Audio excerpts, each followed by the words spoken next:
perspective, and tonight is going to be a doozy. No more than any other night, but we're going to dig deep. But before we get started, I want to thank everyone for being here. All my brothers, I want to say, what's up, JP? How is your day? How's your week been? I'm good. It's a good day. It's been a good week so far. The weekend was good. I can't complain.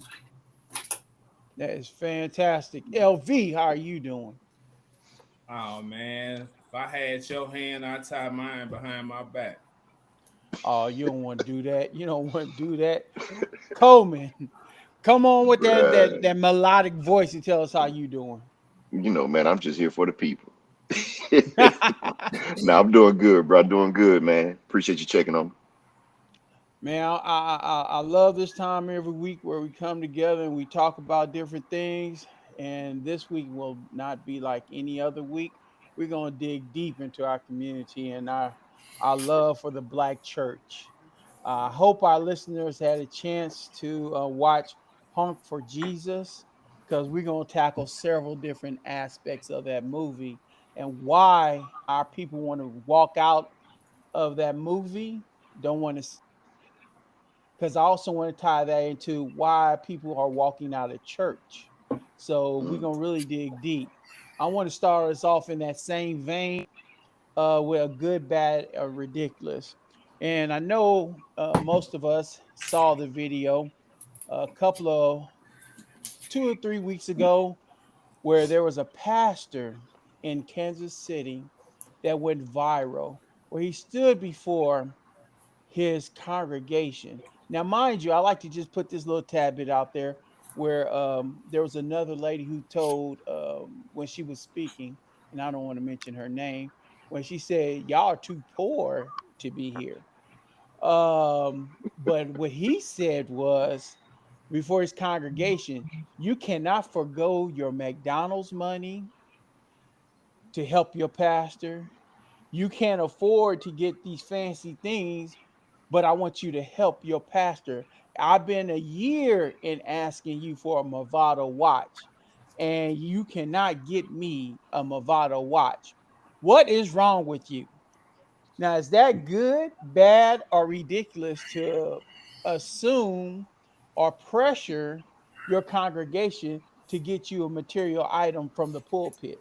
I'm gonna start with you, JP, because your look's telling me a lot.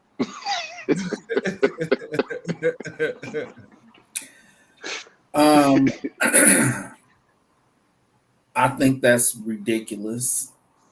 Bad is an understatement for it, but it's ridiculous. Um, that whole sense of materialism that is common, and it's not just in the Black church. You know, it's in the white church as well, white mega churches. We as a society have gotten into this pattern for decades of elevating pastors to this level of superstardom, and it has resulted in a sense of entitlement where they're like, why don't I have this watch? I told you fools to buy me this watch, and y'all supposed to be worshiping and praising me the same as you worshiping and praising the Lord, and I want this watch. Why don't I have it? It's ridiculous. But we have to accept some responsibility for creating that sense of entitlement. That's a good point. Coleman, what is your thoughts on what the pastor said?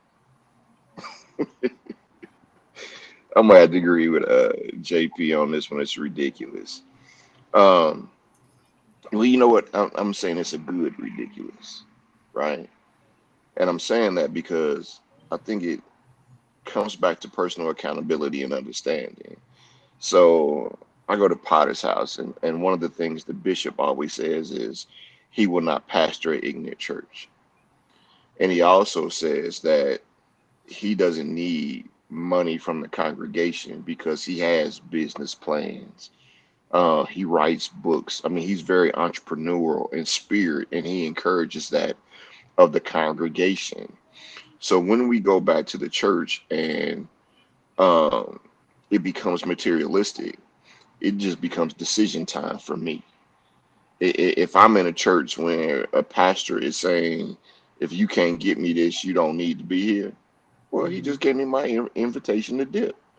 Um, so, again, I'm always of that mindset where it's if you, um, if somebody shows you who they are and you don't believe them and you don't make decisions on what they are showing you, then it's on you, right? So if I go to a church and a pastor simply wants to talk to me about money and I'm Mm-hmm. there to hear for the Lord, I probably need to go somewhere else because he's not feeding my spiritual need, and that's where I need the growth at. So it's a good ridiculous. But again, I think it's decision time. LV, what is your thought? Well, it's all comical to me, so I'm gonna basically give you a comical ass reply. I mean, we all have seen, probably coming up as young kids or heard the myth that, preachers, they gonna come to your house, they gonna eat the biggest piece of chicken, always asking for money, and they got the biggest, prettiest car. Okay. Mm. Now, I'm sure you all have seen preachers like that. Mm-hmm. Now, to me, it was bad because he disrespected the game, first of all. The fact that he had to go public in the pulpit calling people about giving him what he asked for. That disrespected all them old school pimp preachers from back in the day. You know, they may have had them conversations, but it's just like these young kids that are so-called gangsters now. They have Mm-hmm. no respect for the game. There are no loyalties. There's no, the old saying, there's no honor among thieves. He was just calling them out. And that was just ridiculous because he put his own foot in his mouth. I mean, the man went viral. Then he had to Yes, come he up with did. a lame ass apology about how he did that and he was wrong, because we all, we sin and we ask for forgiveness, and but I'm sure some old school minister probably pulled his card like, young fella, let me talk to you. You're making it bad for the rest of us. And I'm done. Well, those are Ridiculous. good points. And I think overall, sentiment is ridiculous as far as asking for material items. But I think we need to go deeper if we're going to talk about money from the black church. Now, in a second, I'm going to play a couple of videos, but I would like to first tie this to the movie Honk for Jesus. And one of the things that if our viewers have checked out the movie, it the pastor talked about all the materials he had: a jet, fancy cars, Prada, Gucci, all these different material things, and said, in order for you too to receive this, you have to believe that God will provide. And I think that's where a lot of people are tying their prosperity in being with the Lord is connected in prosperity given till you can't give anymore, and you're gonna buy your way into heaven. So I'm gonna ask some questions, but I first want to play a couple of videos, and then I'm gonna ask individually some questions of you. So let me play the first video and get your thoughts on this first one. And don't consider the messenger, just consider what the message is. So let me share this one and play this for.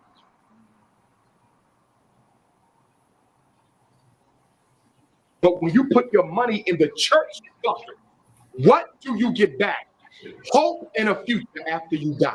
And my position on that, if I have to die to experience heaven, I don't need that religion. Anyone who tells me that I should be content with accepting hell on earth when the white man has his heaven here, and the Chinese man has his heaven here, and the Arab and East Indian has his heaven here, and they're even building their heaven in my ghetto, and you're telling me I got to die in order to experience what they are getting right now? That's a religion I don't need, because that's a religion for servitude. And so we have to put the black church to task and ask them, what are you doing with our Jesus money? Let me tell you what they're doing with your Jesus money. Every black church in America has their money in a white bank. It is the white banks that are funding the regentrification ethnic cleansing movement. So all of us go to church. We put $3 million in the church coffers every Sunday.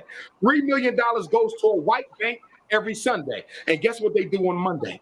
They take 3 million of black people's white Jesus money and they give loans to white land developers and businesses and entrepreneurs to come into the ghetto where the church is located, buy up all the property, and force grandma out on the street homeless. Now, grandma been going to that church for 30 years. Grandma been giving that church $50 every Sunday.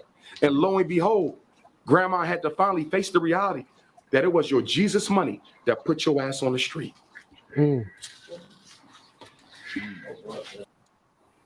Okay, that's one. I want to come back with one more video, but I want that one to seek in, and because I'm gonna come back with some questions on that one, but I want this next one to also hit a little bit. Just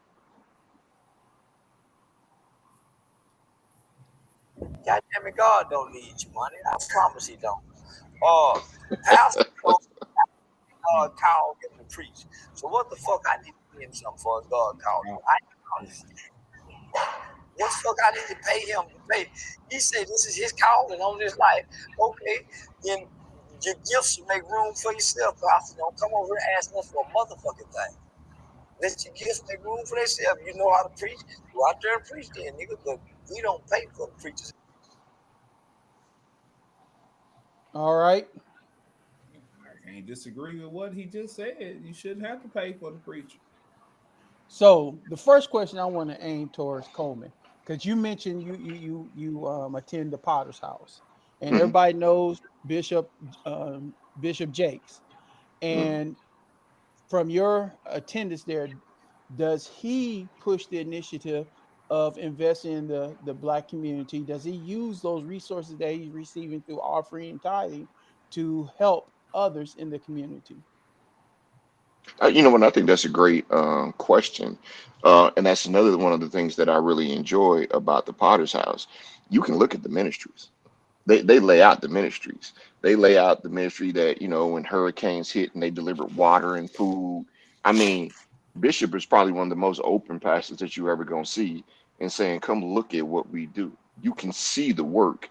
Now, when you have churches where you can't see the work, where you're wondering where the money's going, where you're wondering why we've had a building fund for 30 years, when you still got a note on the yeah, I get what they're saying, but I think we missed the boat on going back to what Bishop does. I think he's probably one of the most transparent pastors that you don't see, and he shows you through the work that he does, the various ministries. I mean, the kids that come through the church. He has a program where they take people who have been incarcerated and put them through schools and give them degrees so they can go out into society and get jobs. So yeah, I would tell you that he reinvests his money. He doesn't say that he's reinvesting in the black community, because his church is open to everybody. But when you look at the people that benefit from the ministries that the Potter's House has, a lot of that goes back to the black community. So in general, in speaking to it, yeah, all you gotta do is come look and you can see the ministries functioning. You can see the ministries at work. I get what old boy is saying. Even White, I check him out sometime. I get what they're trying to say when we don't see where that money is going. But when you see where the money is going, when you've seen Bishop and the Potter's House build communities and people are buying into them, you see what's actually going down. So if you're going to a church where they're not being transparent, you can't see where the money is going, I'm in total agreement. Again, it's decision time. Now, do Because you think he's the exception or the rule? I don't think he's either. I don't think he's the exception or the rule. But I do think there's a large group of black ministers and black churches that are doing a lot of things. Just right there on Fish Street, when they were investing and putting money back into those houses Hmm. right there on Fish Street in Kansas City, Kansas. I mean, you can see it. So there are a lot of people who are doing good. Now, are there a lot of people who are misinterpreting the word, abusing the word, who are taking money and putting it into things that aren't reflective of the path that I think that we should go down? Yeah, I think that's happening too. But I don't think anybody is the rule or the exception. I do think you have some people who are doing it the way that it's supposed to be done, and it means that I agree with. And I think you have some people who are abusing it. Um, I'm gonna come back to you, JP, because I want to ask a question a different way for you. But LV, I know your views changed on one of the bishops who asked for a large sum of money to receive a jet. So my question to you is do you see more of what Coleman was talking about with the communities being built, or do you see more of what appears to be abuse of power and people buying a ticket to heaven? What do you see it? How do you see it? Well, I'm not a member of a church that is has the ability to majorly affect, the inner city, such as the more mega churches. But I only go from what I do see. I don't do a lot of research on it, but you see a lot of flashiness in certain areas, and then there's no results, as as William spoke upon what they can show us results of what's going on. um you brought up, my feelings about a certain minister. I mean, when someone who already has a jet tells his congregation that he needs X amount, millions of dollars to go out and purchase a new jet. Not that his old jet has any problems. It's Hmm. fine. But the newer one's a little faster and a little more luxurious. And he needs to travel that way to represent them. That's when it becomes a racket, in my opinion. So um you have to take a look for yourself, because there, and I'm not going to name the church, but there was a church here uh that me and my wife at the time were attending, and I was really enjoying it. I enjoyed it. Was more youthful. Then it was we went on a particular Sunday, and the pastor starts soliciting people to make certain amounts of donations, and then making references to the more blessings that they would have. And that right there told me, that's not the place for me, because if the only way I can get salvation and get this good word that you say that's so good for me and my family, that I have to pay for it. I mean, That's it. that's free game, and you want me to give you money for the free game you're supposed to give me? So that's when That's a I said, That's a perfect segue to the question I wanted to ask JP from a psychological standpoint, where you have a lot of people, like he mentioned, that are buying their salvation. And when that salvation doesn't become real, where they lose a family member, they lose their house, they lose their financial, their materials in their life.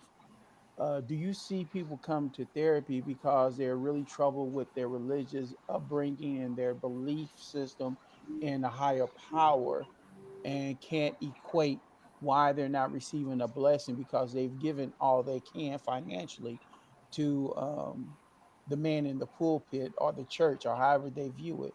Do you see a lot of people dealing with that psychological aspect of that religious connection?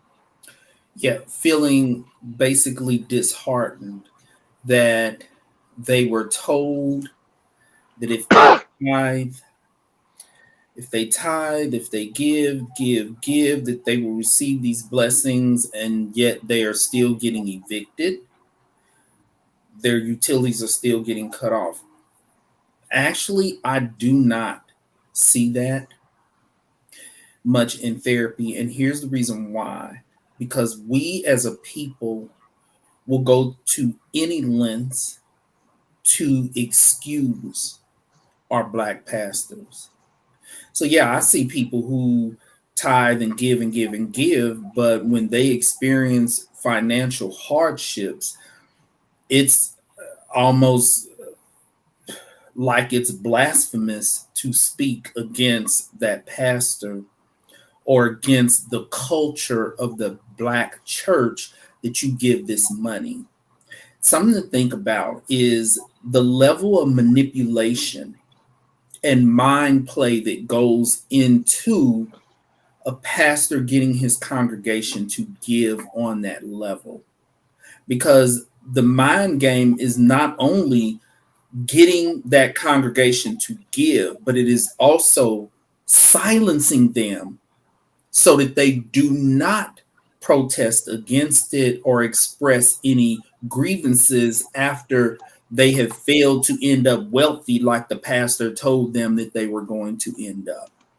The psychological mind game, what pastors present, and keep in mind, I see pastors in therapy. I see pastors who have been involved in scandal in therapy. So I've had the Benzes and the Beamers parked in front of my office. Okay. So I see this from a couple of different angles. The manipulation is that the pastors present that they are saving souls. And I know we haven't gotten into the movie yet, but that's one of the things that the pastor in the movie said: I'm saving souls, I'm saving souls. And they convinced the congregation that Jesus isn't saving them, he is saving them. And so the congregation sees that pastor as a direct link to heaven.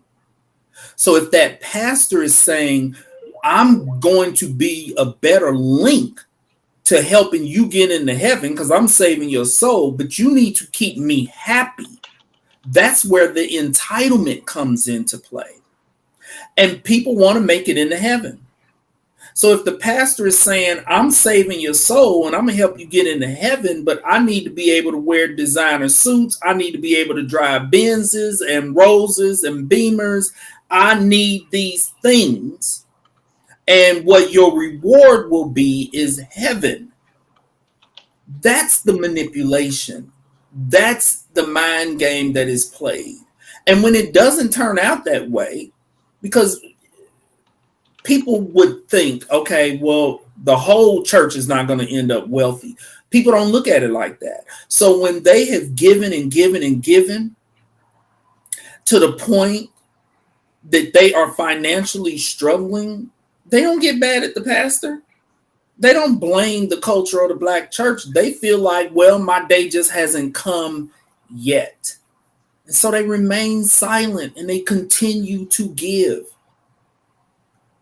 And I would like to let our viewers know I will come to your comments. I do appreciate your comments, and there's so much to cover that I want to cover enough of this. Because there's a follow-up question if we have time. I want to dig deeper with that with you with JP, but I'm trying to get enough in and tie it to the movie because one of the things that you touched upon that I'm saving your soul is when they went to visit another couple, pastor and couple, and they wanted to offer them therapy, marriage counseling, and they said we don't need that. And that's one of the things that we tie the religion. We'll go to the pastor instead of seeking professional help. So I just want you to hold that thought because I want to come back to that. But before I go really deep into the other controversial thing, one of our comments that we did receive said that indeed my former pastor had the church buy him a gold chain with a big cross and said to be prayed over by a few local pastors. Um, and so this is not a unique situation. And that's one of the things that people have harped on about the movie, saying the movie is blasphemy because none of this could happen. But these are the same people who complain about these things exactly happening. Which brings me to, we're gonna run out of time, so I'm gonna have to move some things up the way I wanted to talk about it. The movie, some are saying loosely based on Bishop Eddie Long. And I'm not saying this, and I want to put the disclaimer out there. I'm not saying it's based off of Eddie Long.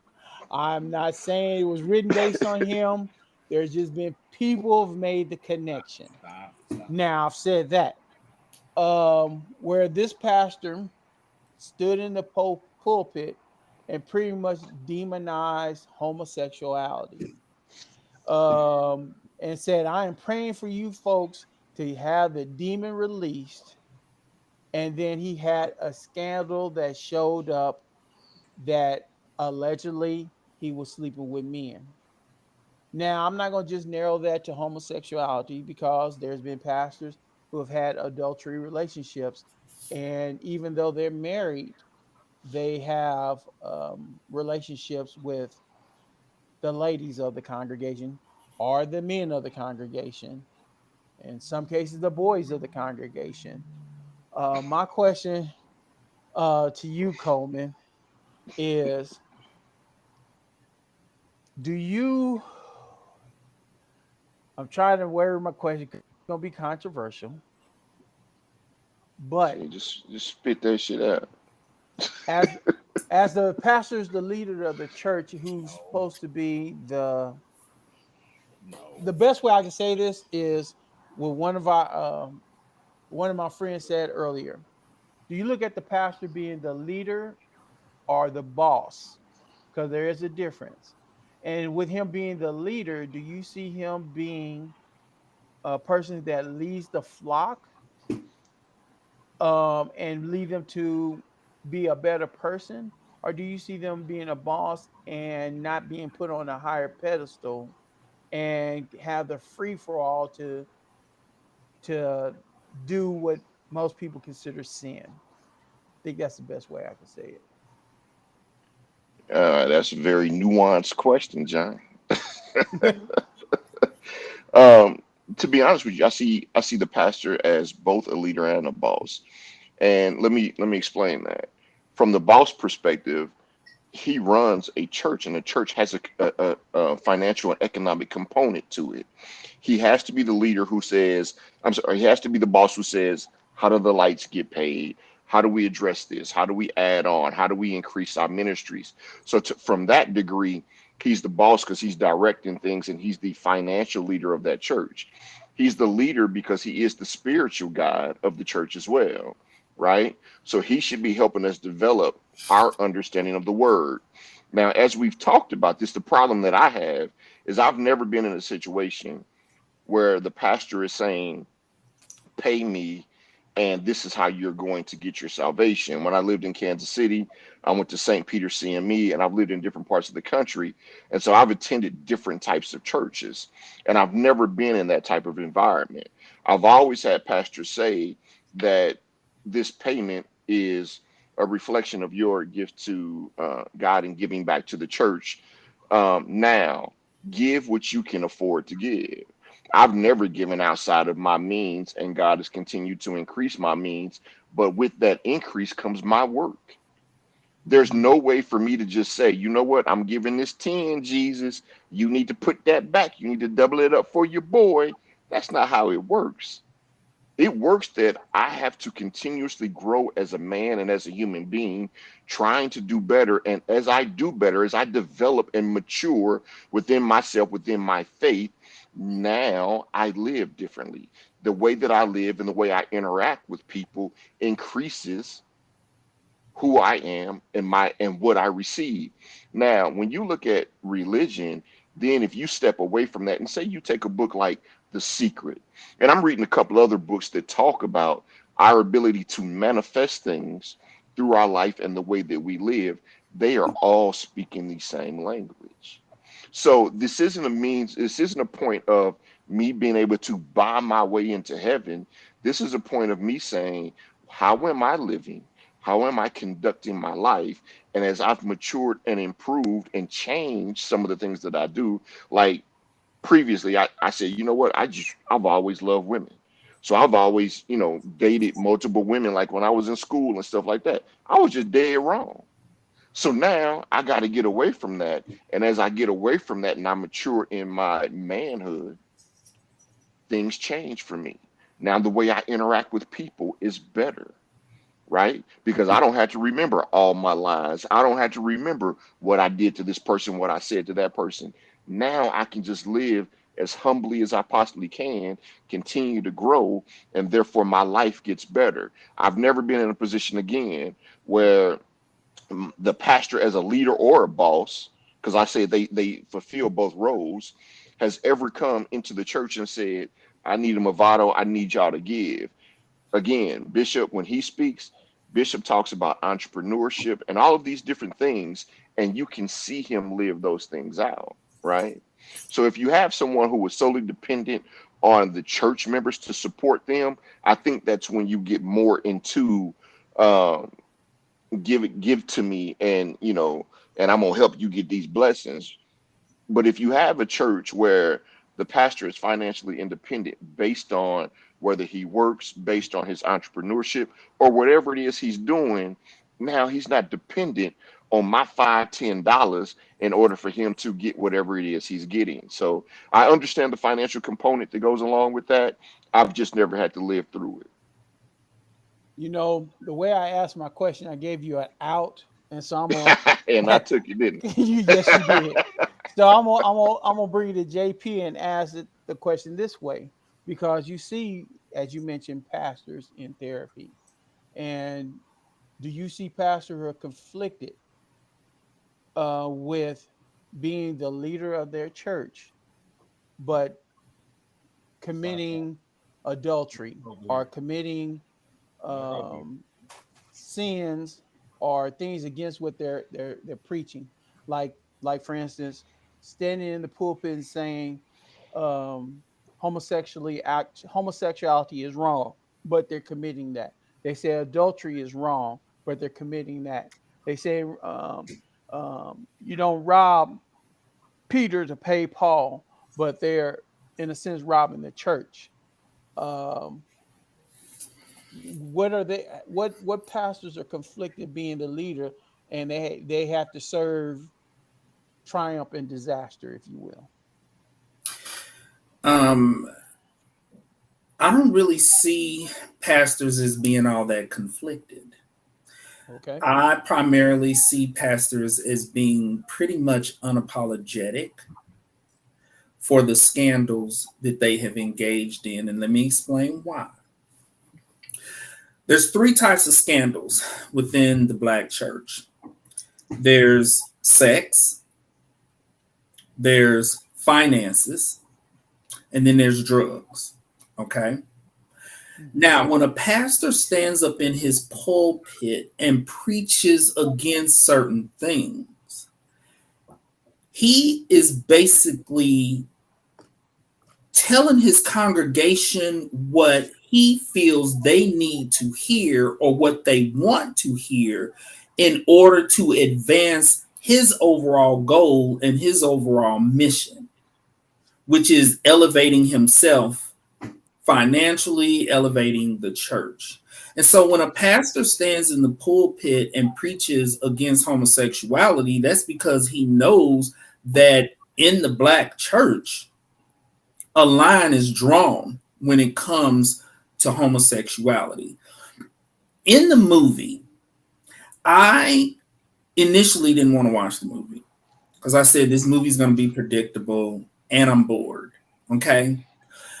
And the reason why I said it was going to be predictable is because pastors are able to bounce back from all three of those types of scandals. They were to bounce back from materialism.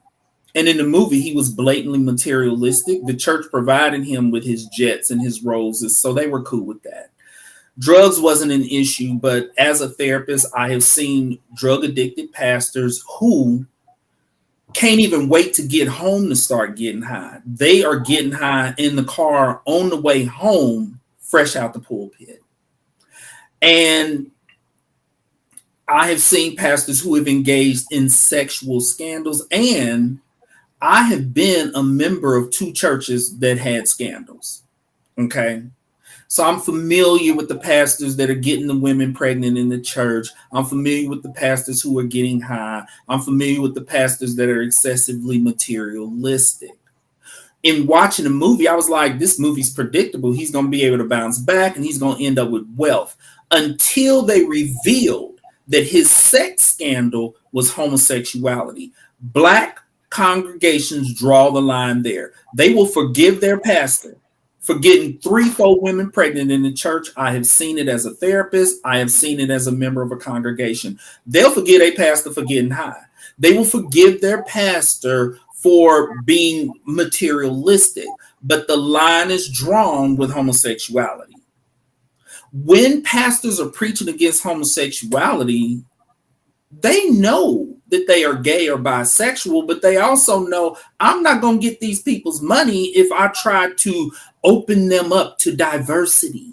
If I preach acceptance of alternative lifestyles and sexuality, no.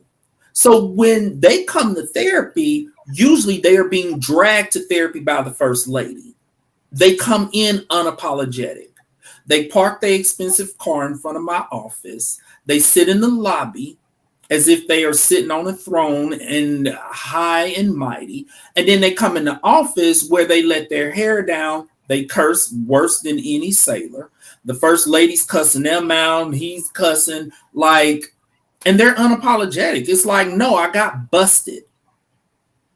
And I cannot afford, because you cannot be a divorced pastor, and the first lady always knows that. So when the first lady drags that preacher into my office, she is making it clear, if you do not go to therapy and get help, I will leave you. You will be a pastor who is divorced. That is not a good look. And so the reason why I say that they come in unapologetic is because they're like, I don't want to have to deal with this. And I really don't think it was anything wrong with it, but I can't afford to have this woman leave me. The first lady has the power.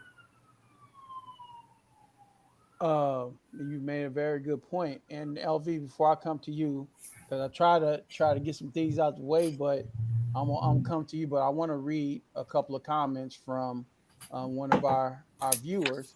They said the Bible says in moral word in the zero of Solomon's song, "Wake up on the killing of children and women. This book will take you to hell for me.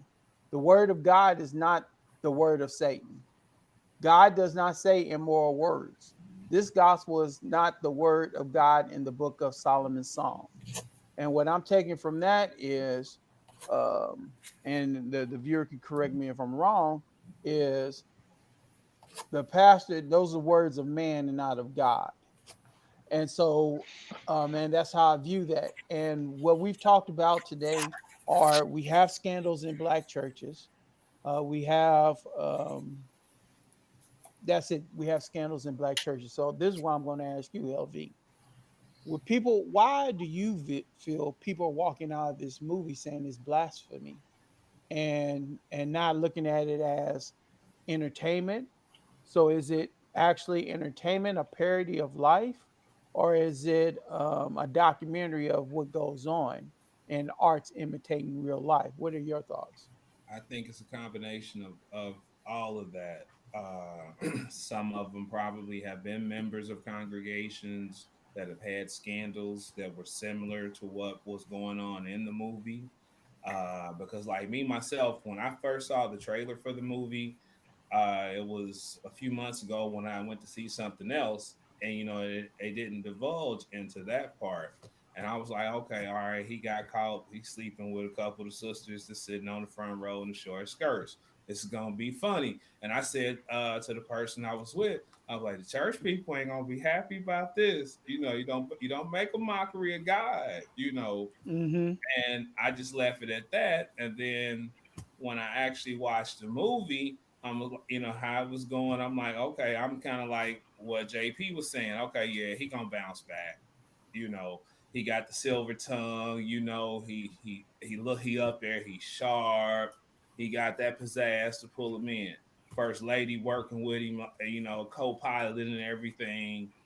And then when his scandal became what it was, I was shocked.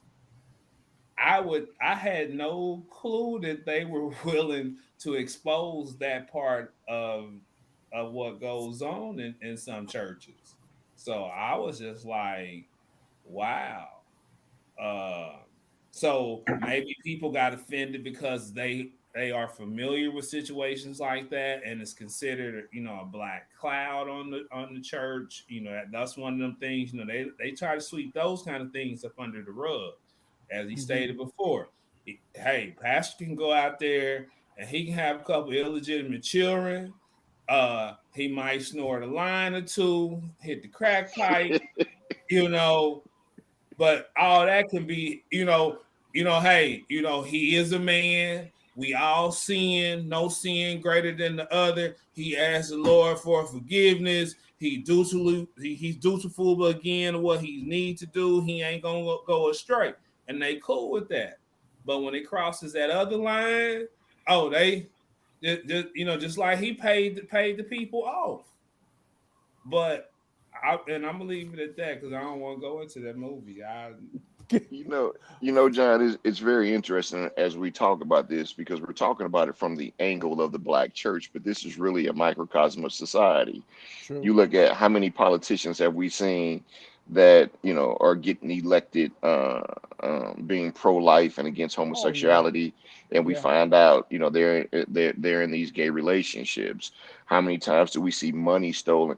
So we're framing it from the perspective of the black church, and I get it because we watched the movie, but this is a broader issue that doesn't just reflect on the black church. Yes. um, I also think it's interesting that people are walking out of this movie, that we're hearing that people are turning it off and not watching it and saying it's blasphemous. And for me, I just thought it was a bad movie. I didn't think it was well Yeah, done at all. it was poorly. True. True. Yeah, Yeah, it was. but yeah, and I know you want to get back to your question, John, but I just got to say this. My favorite scene was that Nuck if you No. buck, Oh because yes. Yeah, listen, I don't want no chick if she can't ride down the street and we ain't got our right, song. You know what I'm saying? If we Right. ain't got our, we the ain't got first something we can lady, act out and have fun with. I don't need you, first lady didn't miss a beat. She was, bro. Did you but she see? had his back though. I But did and love how she had that his. right there is where I was going with the next point.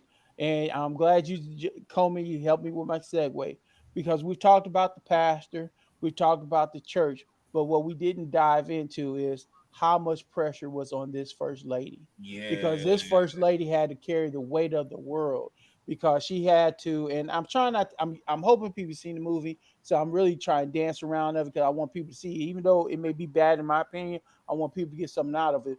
But what I was saying with you need her, to watch it. she dressed up in mime to do praise dancing for this man. She went out and did a lot, and that's really where you see the first lady who steps up, and is she truly the leader who bears a lot? Because when the pastor has these scandals, she's the one that has to live through this. She's the one that has to see these 3 and 4 kids. She's the one that has to figure out how to make ends meet when they fall from grace. And that says a lot. Yes, I'm framing this around the black church because a lot of these things happen on a broader scale. But I really want to focus on this black woman because so many times we talk about we do not cover or protect our black women. What do you think of this lady in this role? And anyone, I'll open up to anyone to start off. And see, it's funny, man, that you framed it the way that you did because, again, I saw it as decision time. You know what I'm saying? Mm-hmm. There are a lot of things that go on in marriages. Uh, you know what? Let's go back to pledging. Um, you get a lot of people who say, I would never do that. I would never go through these things. And Mhm. then you find yourself in that moment and you start big brothering and you make it through there, a lot of people do things that they said they would never do because you're not in the situation, you're not in the environment. That sister, for me, I look at it and I'm like, well, it was decision time. You know what I'm saying? Mm-hmm. And this is what told me it was decision time. When they were in the room and he was like, yo, she was like, yo, let's make love. And Right. old boy flipped her over and she was like, no, let's do it regularly today. And then old boy couldn't react to it. And it was like, yo, dude is not into women. It's decision Mm-hmm. time. You know what I'm saying? So what I Mm-hmm. questioned was it about the relationship? Was she so into the man, or was it about the lifestyle? Because some people do not know how to start over, do not know how they're going to make it if this whatever it is doesn't work. Um, a lot of us are in jobs that we don't really care for, but they call it the golden handcuffs. I make I make this amount of money. I got this much vacation. If I leave, who else is going to give me that? Who else is going to give me this much vacation? So we do it in various aspects of our life. But the thing that I questioned wasn't the love that she had for this Mm-hmm. man. I questioned more, did she feel like she could start over, and did she feel like she could support herself if she was no longer the first lady? That's what I thought about, because she clearly understood, even when she told him, you got to quit this, bro. This has cost us a lot of money. You got to Mm-hmm. move on from that. She clearly understood where he was and what he enjoyed, and what his um and he wasn't going to be able to turn away from his sin. She understood that. So I didn't think it was a question of love for her. I thought it was a question of survival. And did she feel like she could survive outside of this marriage and outside of the income that they had incurred? Because she was like, she said, this is my church. I've invested a lot in it. And she wasn't willing to walk away from that. So I didn't see it as some courageous act. I saw it as bad decision making. I Okay, there don't go think John. it's so much about income. And here's why I say that. I think it's about the whole package. And the reason why I say that is because when I see preachers and their spouses in therapy, the first lady, as I said before, she has a lot of power. At the same time, the first lady usually does not have a job, does not earn a separate income when I am seeing, for those that I have seen. At the same time, the reason why I say I don't think it's so much about money is because they know that if they walk away, they're going to get paid. They know that even if they get half, they're going to be financially set. The woman in the movie, considering that he owned a mansion and roses and this and that and this and that, she could have walked away. She was going to be financially okay. But the whole package is her position as the first lady. That's what they don't want to give up.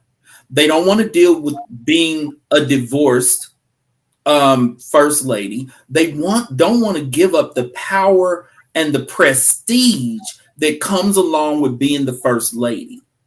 And Regina's character in the movie, she considered walking away. Her mother talked her out of it. Her mother is the one that was like, you don't do that. That's unheard of. You do not walk away. And so when I'm seeing them in therapy, yes, the first lady's leverage when she drags that preacher into my office is, if he don't come to therapy, I'm going to leave him. But at the same time, she knows and I know that, yeah, you can leave him and you're going to get half, but you're going to lose all the prestige of being that first lady, because Black folks worship their pastor, but they also worship their first lady. And for those people who are looking at this movie and saying that the movie is blasphemous, that statement in and of itself proves that Black folks worship their pastor, because blasphemy is against the Lord. Blasphemy is against God. not against a man. So you getting up and walking out of a movie because the movie wasn't about how God screwed up, how Jesus screwed up. It was about how a man screwed up. So if you feeling like the movie's blasphemous, it is because you are another black person who is worshiping and praising your pastor as if he is the Lord. And he's just a damn man. I don't think Gerald's passionate about this topic at I all. don't think he is. But let I me don't get think my he little is. 2 cents in about the Yes. first lady. Basically, going back to what you were saying, D, you said it was decision time. I think she evolved. In the beginning, it was that she loved her husband. She did love the church and all of that too. She loved that prestige. But when people start shitting on her, when she ran into the one lady at the mall, Yeah. you Yeah. know, that was embarrassing. Okay, then when she, like you said, when she was out there on the corner doing all that stuff, the little song and dance, the Mm-hmm. lady that she walked by and stopped, talked to her, how she treated her and talked to her. That's when it started sinking in. And then when she seen that he still, like you said, it wasn't about her no more. She wasn't what he desired. That's when it became a business decision. Because as you notice, when he was getting ready for his Easter speech, she was like, "Now we need more. We got Mm. to on the It's a, show it's because about this the is power and the business." prestige. And since I got to put up with this, and it goes back to what JP was saying. Her status as first lady, she wanted that back. Cause like when they went, cause like I said, that was cool when she was like how she rolled with him on the knuckle with your buck. When they went over there, it was like they were gonna go over there and they were gonna Suge Knight them into changing their day. But see, he had a knuck if your bucks first lady too though. She was like, Hmm. I'm sorry, sweetheart, but no. But you know what? Let the people choose. Hmm. We know who they gonna choose though. Hey, you know. So I mean, she evolved and she was scraping, trying to survive to keep her status. Because, like you said, she could have walked away and she'd have been fine financially. This particular first lady, it was all about keeping her status. At the end of the day, in the beginning, it was her love for him. But like you said, they had that big old. I ain't gonna curse with the church. That big old church. I mean, that church was immaculate. Yes. You know, but I can't You talk know about what? the movie because I don't personally. We we gonna end on that note because there was a lot that I wanted to pull out, and we only have a lot of time. But I definitely appreciate this because this is we'll say part one because there's different segments of this that we can really dive deeper into. So I appreciate you, brothers, for giving your opinion. Some of you didn't have as much passion about it, but but seriously, I think this is something that we really as a community need to really dig deeper and ask our church to do more. Are they asking for too much money, or what are they doing with the money? What are they doing? Because it's very close to my heart. Because when you have what LV just say, these humongous churches and these communities where they can really serve the community, where they can open up their doors and let the kids come in there and play, where you can help rebuild your community, and you have these businesses, Mercedes, BMWs pull into these low income neighborhoods and driving right back out without putting money into it. But it It, ain't just it, black pastors. Houston got right, something right, that ain't black. They turn right. people away when it was a catastrophe. I ain't gonna say no name. But the point that I'm making is we can really do a lot more because if you look at the civil rights and how much the church was involved and where we are as a society today and how we can get that nucleus back to make a change. And this movie is sparking controversy and sparking some conversation, but I hope we use it as a light a light to ignite our community to do more and ask more of people who are in charge of the resources for our community. Hold And them on that note, accountable. I'm gonna say again, thank you, brothers, and everyone watching. Please like, share. All your comments will be read. Subscribe. We need Subscribe. views. We do appreciate your comments, and we appreciate your feedback, and we appreciate you sharing. So please continue to support us, and we'll try our best to support you in any way we Even can. if you don't like somebody's opinion, Yes, sir.